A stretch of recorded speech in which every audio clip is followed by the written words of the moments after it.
The smell of change and conspiracy. After meeting Neda, I returned home. Hearing the sound of the shower, I said as I threw my bag on the bed, Mayan. Are you back? Yes. I looked at my watch. 4 hours earlier than usual. This was not her habit. Did you have lunch? No. I decided to cook myself instead of eating out. Pasta Alfredo. Mayan loved it, and so did Armin. I was lost in my thoughts when my voice called out to me. I was startled and turned to her in fear. Mayan was behind me. Are you okay? Chatting suddenly. I said, I'm fine. You called me suddenly. She nodded and made herself coffee and then sat on the high stool at the counter. I said, I want to cook you pasta Alfredo. I made a salad and I'm not hungry. You haven't eaten anything. It's easy to make. I said I'm not hungry. After drinking another sip of his coffee, he stared into my eyes and continued. Sometimes I look at you in my dreams, wondering what I would do if you weren't here, especially during the days when I was just fighting with everyone. Tears welled up in my eyes at his words. He continued, You're a blessing, a miracle. There's no other way to think of your existence. I wished these words and this peace could continue without the war and ideals that were constantly blowing in its fire.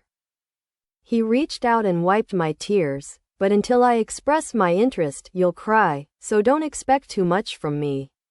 I said, you'll get over it and catch that rat and the one who chases him. Then it's your turn to make his mother mourn. He said with a smile, don't doubt it. I have so many options and alternatives that canceling 100 of these contracts is like paddling in vain. The one who drowns is the one I'll just watch until he takes his last breath.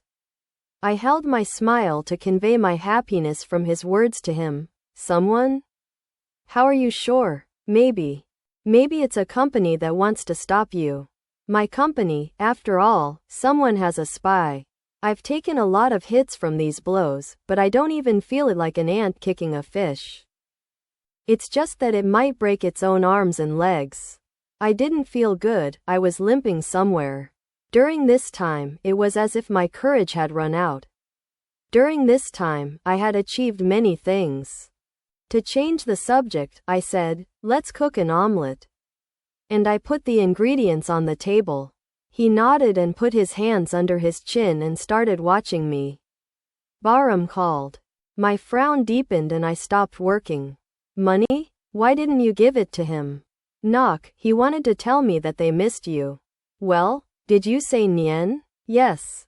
I said that Raha doesn't like to hang out with you, and I respect her decision. And he continued with a pause. It's scary that you left your family like this, it's very scary. Where is it scary? One gets worried when you treat them like this, oh my. I said, you talk like you don't know my family, you know everything about what they did to me.